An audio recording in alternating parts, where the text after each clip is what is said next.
अब बच्चों आ जाओ क्वेश्चन नंबर 3 में। क्वेश्चन नंबर 3 में क्या बोल रहा है, late f1 f2 f3 are 3 quadratic function. f1 एक फंक्शन है क्वाड्रेटिक, जी f2 हमारा एक फंक्शन है क्वाड्रेटिक और f3 हमारा एक फंक्शन है क्वाड्रेटिक, आर 3 क्वाड्रेटिक फंक्शन और gx ये डिटर्मिनेंट दे रखा है। तो बोल रखा है कि देन फाइंड g2, g2 का वैल्यू निकालो, अगर g3 का वैल्यू 27 है तो g2 का वैल्यू निकालो, ये बोल रहा है। तो इसके लिए क्या है कि तुम पहले ऐसे समझो, अगर तुम किसी भी क्वाड्रेटिक एक्सप्रेशन को 3 बार डिफरेंशिएट करोगे, किसी भी क्वाड्रेटिक एक्सप्रेशन को 3 बार डिफरेंशिएट करोगे तो कांस्टेंट ये 0 आ जाएगा। कोई भी क्वाड्रेटिक एक्सप्रेशन ले लो, जनरल टर्म का देख लो। मान लो f1 जो हमारा क्वाड्रेटिक फंक्शन है ना, इसको हमने मान लिया ऐसे a1x² plus b1x plus c1 मान लिया। इसको हमने एक बार f1 डैश x निकाला, एक बार डिफरेंशिएट किया तो क्या हो जाएगा 2a1x प्लस b1। एक बार f1 डबल डैश, इसको 2 बार डेरिवेटिव लिया तो क्या हो जाएगा 2a1। फिर हमने क्या किया f1 का थर्ड डेरिवेटिव लिया तो क्या मिल जाएगा 2a1, तो कांस्टेंट है 0। इसी तरह से अगर तुम f2x को तुम मान लो एक quadratic a2x² b2x plus c2 मान लो, इसका भी थर्ड ऑर्डर डेरिवेटिव f2 का थर्ड ऑर्डर डेरिवेटिव भी 0 होगा। अगर तुम एक f3x तीसरा क्वाड्रेटिक फंक्शन मान लो a3x² plus b3x plus c3 और इसका भी अगर तुम third f triple dash x मानोगे तो ये भी बच्चे 0 ही होगा। ठीक है, समझ में आ रही है बात? तो देख लो क्या बोला जा रहा है। तो बोल रहा है कि g2 का वैल्यू निकालो, अगर ये gx इसके इक्वल है तो हमें क्या चाहिए, g2 का वैल्यू चाहिए। g2 का वैल्यू निकालो, अगर g3 हमारा 7 दे रखा है तो सबसे पहले ये gx ये फंक्शन दे रखा है, इसको हमने रो वाइज डिफरेंशिएट किया। तो रो वाइज डिफरेंशिएट करेंगे तो क्या मिलेगा, पहले रो को डिफरेंशिएट किया, सेकंड रो थर्ड रो को छोड़ दिया, फिर दूसरे रो को डिफरेंशिएट किया, फर्स्ट और थर्ड छोड़ दिया, फिर तीसरे रो को डिफरेंशिएट किया, फर्स्ट और सेकंड छोड़ दिया। तो ये वैल्यू 0 हो गया। क्यों 0 हो गया, बिकॉज r1 r2 आइडेंटिकल हो गया। ये भी 0 हो गया, क्यों हो गया, बिकॉज r2 r3 आइडेंटिकल हो गया। तो हमें क्या मिला, ये g डैश x का वैल्यू, ये डिटर्मिनेंट मिल गया। अब बच्चों तुम देखो कि ये जो डिटर्मिनेंट है ये भी 0 है। क्यों 0 है, बिकॉज ये जो थर्ड रो लिखा है ना, ये थर्ड रो का तीनों एलिमेंट 0 है। क्यों 0 है, बिकॉज f1 फंक्शन जो कि एक क्वाड्रेटिक फंक्शन है, इसको हम इसका थर्ड ऑर्डर डेरिवेटिव लिया है तो ये भी 0 है। ये भी f2 भी एक क्वाड्रेटिक फंक्शन है, इसका भी थर्ड ऑर्डर डेरिवेटिव लिया है तो ये भी 0 है। ये जो f3 है ये भी एक क्वाड्रेटिक फंक्शन है, इसका भी हमने थर्ड ऑर्डर डेरिवेटिव लिया है तो ये भी 0 है। तो ऑन द होल ये भी 0, ये भी 0, ये भी 0, तो g डैश x हमें क्या मिल गया 0। g डैश x की वैल्यू हमें क्या मिल गई 0। तो यही बात यहाँ पे मैंने लिखा हुआ है। तो ये वाला डिटर्मिनेंट भी, पहला जो डिटर्मिनेंट है इसको मैंने 0 बताया, इसको 0, इसको 0। ये 0 क्यों है, बिकॉज r1 r2 आइडेंटिकल है। ये 0 क्यों है, बिकॉज r2 r3 आइडेंटिकल है। ये 0 क्यों है, because f1 triple dash, f2 triple dash, f3 triple dash, ये 0 है। यहाँ पे वही चीज मैंने एक्सप्लेन कर रखा है कि अगर हमारे पास f1x एक क्वाड्रेटिक फंक्शन है, 3 बार डिफरेंशिएट करोगे 0 हो जाएगा। f2x क्वाड्रेटिक फंक्शन है, इसको भी 3 बार डिफरेंशिएट करोगे 0 हो जाएगा। f3x एक क्वाड्रेटिक फंक्शन है, इसको भी 3 बार डिफरेंशिएट करोगे, ये भी 0 हो जाएगा। तो gx हमें क्या मिला, अच्छा यहाँ पे कुछ गड़बड़ है लगता है। gx का वैल्यू हमें क्या मिला 0 मिला, और g3 का वैल्यू क्या है, ठीक है। यहाँ पे बच्चे है ना, क्वेश्चन को तुम ना थोड़ा करेक्ट कर लो। ये क्वेश्चन जो है आई थिंक यहाँ पे कुछ गड़बड़ है। एक मिनट,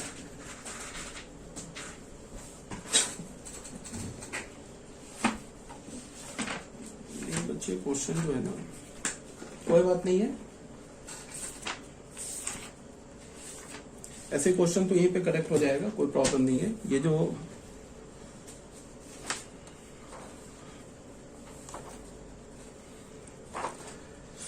gx का वैल्यू हमें क्या मिल गया, अच्छा ये जो हमें मिला ना, ये किसका वैल्यू मिला हमें, g डैश x का वैल्यू मिला है। तो g डैश x का वैल्यू हमें क्या मिल गया 0। अच्छा ठीक है, कोई प्रॉब्लम नहीं, ठीक तो है। अच्छा अब एक बात बताओ, gx का हमें वैल्यू, g डैश x का वैल्यू क्या मिला हमें 0 मिला। बात को सुनो ध्यान से, ये जो 0 मिला है ना, ये क्या लिखा हुआ है, ठीक है, ये क्या लिखा है 0, ये किसका वैल्यू मिला है, g डैश x का वैल्यू मिला है।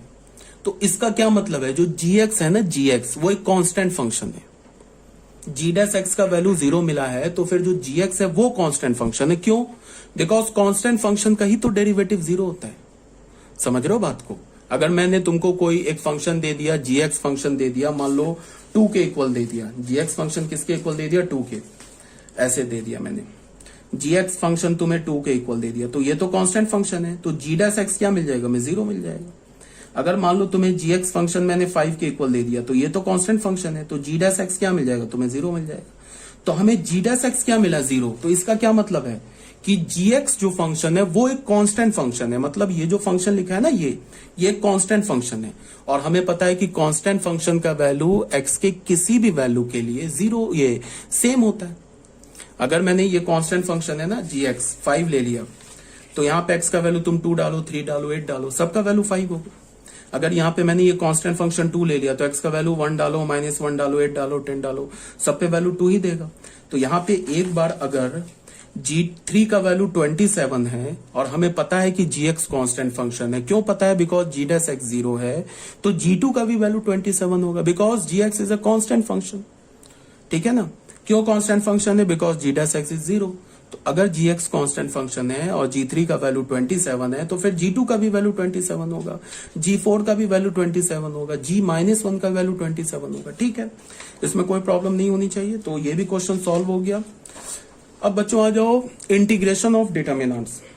इंटीग्रेशन जो है ना वो जस्ट लाइक जैसे मैंने अभी समेशन तुम्हें बताया है ना, कि समेशन में क्या बोला कि अगर किसी भी एक रो किसी भी एक कॉलम में अगर वेरिएबल है, तो तुम क्या कर सकते हो? सिग्मा को तुम उस रो कॉलम के हर एक एलिमेंट पे अप्लाई कर सकते हो।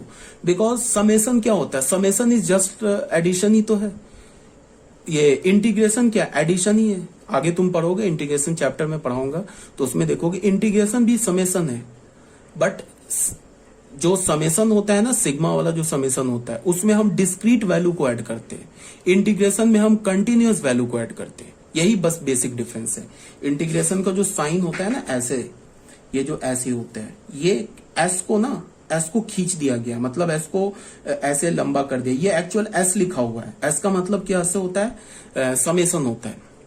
ठीक है, तो integration is a summation of continuous value. अब कोई बोलेगा कंटिन्यूअस वैल्यू क्या होता है, तो वो सब आगे पढ़ेंगे हम लोग। ठीक है, सिग्मा वाला जो समेशन होता है वो क्या होता है? डिस्क्रीट वैल्यू का समेशन होता है। इंटीग्रेशन कंटिन्यूअस वैल्यू का समेशन होता है। तो जो भी हमारा सिग्मा वाली प्रॉपर्टी थी कि अगर किसी भी एक रो या किसी भी एक कॉलम में वेरिएबल है, तो हम क्या कर सकते हैं? सिग्मा को उस रो या कॉलम के हर एक एलिमेंट पे अप्लाई कर सकते हैं। सेम डिट्टो प्रॉपर्टी है इंटीग्रेशन में। अगर किसी भी रो या किसी भी कॉलम में वेरिएबल है, किसी एक रो में, याद रखना ये इंपॉर्टेंट है, ऐसा नहीं कि 2-3 रो में वेरिएबल है, तुमने सिग्मा लगा दिया या इंटीग्रेशन लगा दिया, तो वहां फिर वो इनकरेक्ट हो जाएगा। अगर किसी भी रो किसी भी कॉलम में समेशन, ये एक रो या एक कॉलम में अगर हमारा ये वेरिएबल है, तो तुम उस वेरिएबल को इंटीग्रेशन क्या कर सकते हो? उस रो कॉलम के हर एक एलिमेंट पे अप्लाई कर सकते हो।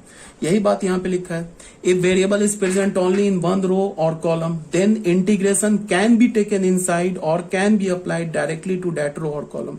ठीक है, if variable are involve in more than one row column, अगर वेरिएबल एक से ज्यादा रो कॉलम में, then try to bring the variable in any one row column. उसके बाद यहाँ पे बीच में क्या लिखा है? Using the property of determinant, determinant की प्रॉपर्टी यूज करके उसे एक रो या एक कॉलम में लाने की कोशिश करो। Then applied integration to that row और कॉलम। अगर एक रो या एक कॉलम में आ गया वेरिएबल, तो फिर उस रो कॉलम के हर एक एलिमेंट पे इंटीग्रेशन अप्लाई कर दो। If it is not possible to bring the variable in any one row or column, then evaluate the determinant first and then apply integration. अगर डिटर्मिनेंट की प्रॉपर्टी से जो variable है वो एक रो या एक कॉलम में नहीं आ रहा है, तो फिर तुम क्या करो? आंख बंद करके डिटर्मिनेंट को एक्सपैंड कर दो। तो डिटर्मिनेंट को एक्सपैंड करोगे तो हमें एक क्या मिलेगा? एक एक्सप्रेशन मिलेगा। फिर उस एक्सप्रेशन को इंटीग्रेट कर दो, जैसे मैंने समेशन में बोला, जस्ट लाइक वही सेम चीज है। अब यहाँ पे क्वेश्चन में आ जाओ, क्या बोल रहा है? डेल्टा एक्स दे रखा है, तो बोल रहा है इंटीग्रल ऑफ डेल्टा एक्स निकालो। इंटीग्रेशन तुमने फिजिक्स में थोड़ा बहुत पढ़ा होगा, अगर वो जो फिजिक्स में पढ़ा है बिल्कुल बच्चा इंटीग्रेशन पढ़ा है तुमने, जो फिजिक्स में पढ़ा है। बाकी इंटीग्रेशन तो अभी देखना, उसके तो कई रूप है इंटीग्रेशन के। इंटीग्रेशन एक काफी लेंथी टॉपिक है, बड़ा सा टॉपिक है, जो तुम पढ़ोगे, जो फर्स्ट बुक है ना हमारा, फर्स्ट बुक का last chapter, sorry second book का फर्स्ट चैप्टर है इंटीग्रेशन। दो टाइप्स के इंटीग्रेशन हमें पढ़ने हैं, एक इंडेफिनिट इंटीग्रल और एक डेफिनिट इंटीग्रल। दोनों काफी इंटरेस्टिंग है, दोनों जेईई मेंस एडवांस के लिए काफी इंपॉर्टेंट है, बोर्ड के लिए भी इंपॉर्टेंट है, और उसमें प्रैक्टिस चाहिए होती है। वो तो जब चैप्टर पढ़ेंगे उस समय देखेंगे। तो अभी यहाँ क्या बोला जा रहा है कि अगर हमने डेल्टा एक्स हमारे पास दे रखा है, then find integral of delta X. हमने क्या देखा, एक्स हमारा वेरिएबल है, वो सिर्फ फर्स्ट कॉलम में है, तो हम क्या करेंगे, इंटीग्रल को डायरेक्ट फर्स्ट कॉलम के हर एक एलिमेंट पे अप्लाई कर देंगे। इंटीग्रल का आई होप थोड़ा बहुत आपको तो याद होगा, कुछ फॉर्मूला वगैरह क्या होता है, X to the power N का इंटीग्रल क्या होता है, ट्रिग्नोमेट्रिक फंक्शन का इंटीग्रल क्या होता है, जैसे साइन एक्स का इंटीग्रल क्या होता है, माइनस कॉस एक्स होता है, कॉस एक्स का इंटीग्रल क्या होता है, साइन एक्स होता है। तो ये सब इंटीग्रल पढ़ा होगा। ई टू द पावर एक्स का इंटीग्रल क्या होता है, ई टू द पावर एक्स। फिर तुमने इंटीग्रल पढ़ा होगा integral of X to the power N. X to the power N का इंटीग्रल क्या होता है, X to the power N plus one upon N plus one. और फिर ये भी तुमने पढ़ा होगा कि इंडेफिनिट इंटीग्रल, इंडेफिनिट इंटीग्रल किसे बोलते हैं, जिसके ऊपर लिमिट नहीं होता है। जब तुम इंडेफिनिट इंटीग्रल, किसी भी एक्सप्रेशन का इंडेफिनिट इंटीग्रल निकालते हो तो लास्ट में एक कांस्टेंट ऐड कर देते हो। अब कोई बोलेगा कि कांस्टेंट क्यों ऐड कर देते हैं, तो वो मैं पढ़ाऊंगा इंडेफिनिट इंटीग्रल चैप्टर में, क्यों कांस्टेंट ऐड करते हैं। बट अभी तुम्हें क्या याद रखना है कि जिस इंटीग्रेशन में लिमिट नहीं होता है, लिमिट होता है ना, ऊपर और नीचे लिमिट होता है, जिसमें लिमिट नहीं होता है उसे हम क्या बोलते हैं, इंडेफिनिट इंटीग्रल। जिसमें लिमिट होता है उसे हम क्या बोलते हैं, डेफिनिट इंटीग्रल। तो जब भी हम इंडेफिनिट इंटीग्रल इवेलुएट करते हैं तो फाइनल आंसर में एक कांस्टेंट ऐड कर देते हैं, और डेफिनिट में नहीं ऐड करते। ठीक है, क्यों नहीं करते हैं वो सब आगे पढ़ाएंगे तुम्हें। तो यहां पे हमने क्या किया, इंटीग्रल अंदर ले गए। अब हमें क्या करना है, इस सेकंड कॉलम थर्ड कॉलम को एज इट इज छोड़ दिया, फर्स्ट कॉलम के हर एक एलिमेंट को इंटीग्रेट कर दिया। एक्स क्यूब का इंटीग्रल क्या होगा, X to the power 3 plus 1 upon 3 plus 1। X to the power N वाला फॉर्मूला लग जाएगा, तो क्या हो जाएगा, X to the power 4 upon plus 4। ठीक है, और एक्स वन का इंटीग्रल क्या होगा, एक्स। ठीक है, साइन एक्स का इंटीग्रल क्या होगा, minus cos X. E to the power x का इंटीग्रल क्या होगा, ई टू द पावर एक्स। 4 का इंटीग्रल क्या होगा, चलो मैं करके देखा, तुम लोग कंफ्यूज ना हो जाओ यार, ये तो आता होगा यार फिजिक्स से। एक्स क्यूब प्लस 1 डीएक्स, इसका इंटीग्रल क्या होगा, इसको हम ऐसे लिख सकते हैं, X cube DX plus 1 into DX. तो ये क्या होगा, X to the power 3 plus 1 upon 3 plus 1 plus 1 का इंटीग्रल एक्स होता है। अब यहां पे एक सी ऐड कर देंगे, तो ये इसका इंटीग्रल हो गया। तो ये क्या हो गया, x to the power 4 upon 4 plus x plus C. ठीक है, साइन एक्स का इंटीग्रल क्या होता है, माइनस कॉस एक्स। अब तीसरा क्या है, ई to the power x plus 4, e to the power x plus 4, इसका इंटीग्रल निकालना है। तो क्या होगा, इंटीग्रल भी अलग अलग हो जाता है, ई to the power x dx plus integral of 4 dx, ऐसे हो जाएगा। E to the power x का integral, e to the power x 4 common निकालोगे तो 1 डीएक्स होगा, तो ये क्या होगा, ई to the power x plus 4, 1 का इंटीग्रल एक्स प्लस सी। ठीक है, तो यहां पे अब कोई बोलेगा कि हमने सी क्यों नहीं ऐड किया, तो तुम कर लो सी यहां भी ऐड, कोई प्रॉब्लम नहीं है। बट सी ऐड करोगे और सी के अलोंग अगर तुमने अलग अलग डिटर्मिनेंट करोगे ना, तो क्या हो जाएगा फिर, वो सी ऐड यहां भी कर लो, कोई प्रॉब्लम नहीं है, यहां भी सी ऐड कर लो। लेकिन हम क्या करेंगे, फाइनल यहां सी ऐड करेंगे, क्योंकि जब तुम इसको इवेल्युएट करोगे ना, यहां पे क्यों मैं बोल रहा हूं, यहां भी तुम सी ऐड कर दोगे ना, तीनों में तो कोई प्रॉब्लम नहीं है। यहां पे अगर तुम सी ऐड करोगे और इस डिटर्मिनेंट को इवेल्युएट करोगे तो सी में एक टर्म मिलेगा, वो सारा सी का टर्म मिलके फाइनल सी बन जाएगा। ऐसे हम बोल सकते हैं ना कि, ऐसे बोल सकते हैं ना कि यहाँ पे 10c आ गया, 10c को हम सी बोल सकते हैं, 10c भी कांस्टेंट है, इस 10c कांस्टेंट को हमने फिर सी बोल दिया। तो इस कॉलम में सी ऐड करने से अच्छा फाइनल डिटर्मिनेंट के बाहर हमने एक सी ऐड कर दिया। ठीक है, तो ऐसे हो गया, ये आंसर हो गया हमारा। फिर आ जाओ, डेल्टा एक्स दे रखा है, अब यहाँ पे डेफिनिट इंटीग्रल बोल रहा है, तो डेफिनिट इंटीग्रल में सी ऐड होगा नहीं। तो सबसे पहले हमने देखा क्या कि ये जो डेफिनिट इंटीग्रल है, ये जो डिटर्मिनेंट है, इसके तो हर एक रो हर एक कॉलम में एक्स है। फिर हमने सोचा क्या डिटर्मिनेंट की प्रॉपर्टी लगा के इसके वेरिएबल को एक रो या कॉलम में ला सकते हैं, तो पहले 2 मिनट सोचा, फिर बोला नहीं ला सकते। तो फिर हमने क्या किया, डेल्टा एक्स को सीधे इवेल्युएट कर दिया। देख लो यहाँ पे इवेल्युएट कर दिया। अब ये करके दिखाने की जरूरत तो है नहीं, फालतू टाइम वेस्ट होगा, तुम ही खुद ही कर सकते हो। इवेल्युएट कर दिया डेल्टा एक्स को, तो डेल्टा एक्स हमारा फाइनल क्या आ जाएगा, -10 x cube minus 6 x square minus 8 x minus 8। और ये छोटा मोटा इंटीग्रल तो आप फिजिक्स से जानते होगे। इसको हमने क्या किया, डेफिनिट इंटीग्रल अप्लाई किया, लिमिट क्या है 0 से 1, तो क्या हो जाएगा, ये अलग इस पर होगा, लिमिट अप्लाई होगा, यहाँ इसको पहले इंटीग्रेट करेंगे, इसको सम को अलग अलग कर लिया, कांस्टेंट है बाहर कर दिया। अब ये एक्स क्यूब का इनडेफिनिट इंटीग्रल क्या होगा, एक्स टू द पावर 4/4। इसका क्या होगा, एक्स स्क्वायर का एक्स क्यूब अपॉन 3। एक्स का क्या होगा, एक्स स्क्वायर अपॉन 2। यहाँ पे 1 का क्या होगा, एक्स। अब सब पे इसको 4 को बाहर कर दिया, देखो यहां से 3 को बाहर कर दिया, कांस्टेंट है यहाँ 2 बाहर कर दिया, और ये तो 1 है। अब इस पर लिमिट कैसे अप्लाई करते हैं, यहाँ पे क्या बचा, एक्स टू द पावर 4 बचा, तो लिमिट कैसे अप्लाई करेंगे, पहले 1 डालेंगे एक्स टू द पावर 4 पे, फिर माइनस, ऐसे अगर होगा ना लिमिट हमारे पास, ऐसे अगर ऐसे लिखा है ना एक्स टू दी पावर 4, ये 0 to 1, तो ये क्या होता है हमारा, पहले 1 to the power 4 minus 0 to the power 4, ये होता है इसका वैल्यू। अगर मान लो तुम्हारे पास ऐसे लिखा है एफ एक्स और इस पर लिमिट लिखा है अल्फा टू बीटा, तो तुम क्या करोगे, पहले फंक्शन में बीटा डालोगे, minus upper limit minus function में अल्फा डाल के माइनस लोअर लिमिट कर दोगे, तो ये वैल्यू आ जाता है। ये तो फिजिक्स में जानते होगे, ठीक है। तो यहां पे डाल के वैल्यूएट के आंसर आ गया, कर लेना, ठीक है। अब बच्चों आ जाओ नोट में। ये नोट जो है बस ऐसे ही लिख दिया, नोट मुझे पहले लिखना चाहिए था, मैं लास्ट में लिख दिया, कोई बात नहीं, समझ में आना चाहिए। नोट में क्या बोला है, इफ मोर देन 1 रो और column are function of X then first expand the determinant and then integrate it. इसमें क्या बोला जा रहा है, एक रो कॉलम, ये तो ऑलरेडी बताया जा चुका है, एक रो या एक से ज्यादा रो कॉलम में एक्स का फंक्शन है, तो पहले तो कोशिश करो कि प्रॉपर्टी लगा के एक रो कॉलम में लाने की, नहीं होता है तो उसे क्या करो, एक्सपैंड कर दो, फिर इंटीग्रेट कर दो।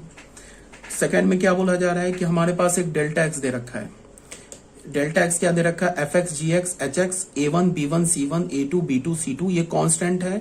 एफ एक्स जी एक्स और एच एक्स एक्स में फंक्शन है, ठीक है। यहाँ पे क्या बोला, A1 B1 C1 A2 B2 C2 are constant independent of X, इसमें एक्स नहीं है, ये कांस्टेंट है, प्योर कांस्टेंट है, और ये एक्स का फंक्शन है, ठीक है।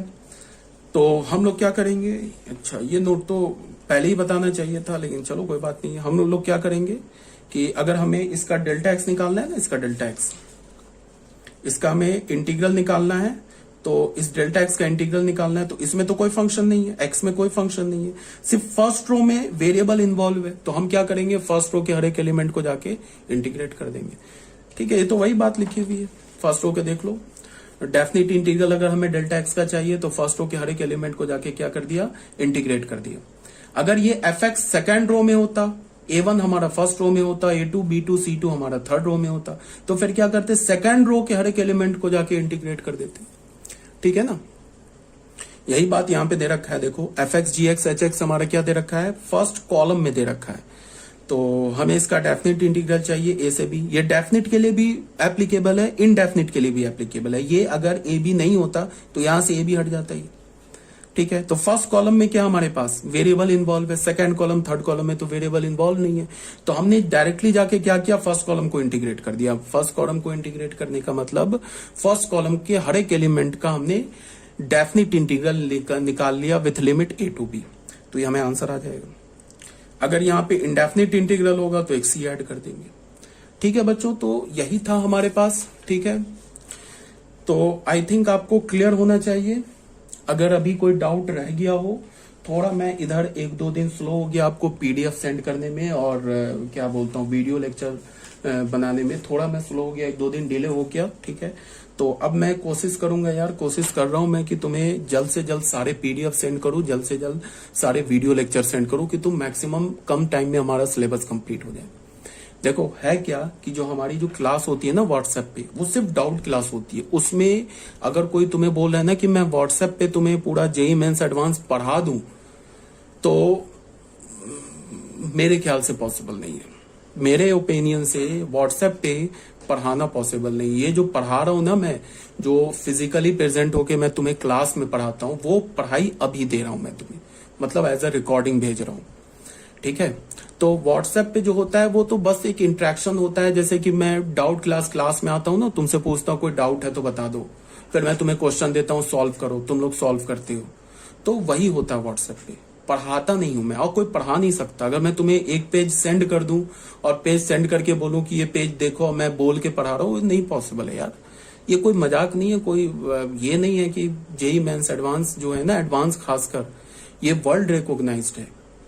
समझ में आ रही है बात। जो जेई एडवांस का जो एग्जाम होता है, तो ये पूरे दुनिया के किसी कोने में चले जाओ, पूछो जेई एडवांस, तो लोग समझ जाएंगे। यहाँ इंडिया की बात नहीं कर रहा हूं, तुम 7 समुंदर पार जाओ, यूरोपियन कंट्री में बोलो जेई एडवांस, अमेरिका में बोलो, जापान में बोलो, कहीं दुनिया के कोने में जाओ, जेई एडवांस लोग जानते हैं। और ये भी जानते हैं कि जो बच्चा जेई एडवांस करता है वाकई टैलेंटेड होता है। जो जेई एडवांस का सिलेबस है ना, बाहर के फॉरेन कंट्री में, तुम कनाडा चले जाओ, यूएस यूके चले जाओ, वहां के फॉरेन कंट्री में जो तुम अभी पढ़ रहे हो ना सिलेबस, वहां उसके ग्रेजुएशन का 2nd और 3rd ईयर का होता है, जो तुम अभी पढ़ रहे हो। इसीलिए इंडिया में ना कि जो बच्चे इंजीनियर होते हैं ना, जो आईटी से पास करते हैं, उनकी इतनी पूछ होती है, वहां क्यों जॉब मिल जाता है इजिली। तुम बोलोगे कि मैं आईटी से पास हूं, तुम दुनिया, आईआईटी की अगर डिग्री है ना दोस्त तुम्हारे पास, इवन एनआईटी की भी डिग्री, आईआईटी की डिग्री है, तुम दुनिया के किसी भी कोने में जाके जॉब कर सकते हो, किसी भी, नॉर्थ पोल से लेके साउथ पोल के किसी भी तुम घूम जाओ, किसी भी देश में तुम्हें जॉब मिलेगा। क्योंकि वो बंदा, कंपनी हायर करती ही समझ जाती है अगला बंदा टैलेंटेड है, ये लेबोरियस भी है, इंटेलिजेंट भी है, स्मार्ट भी है, सारे टैलेंट इसके पास है, तो वो ऐसे ही बंदे को तो हायर करती है। तुम कहीं भी अपना रिज्यूमे डालोगे, जैसे तुम आईटी से क्वालिफाई कर गए, ठीक है, आईटी से क्वालिफाई करने के बाद तुम ऑनलाइन कहीं भी रिज्यूम डालोगे, तो 100 जगह डालोगे ना, तो 95% कंपनी जो तुम्हें हायर कर लेगी।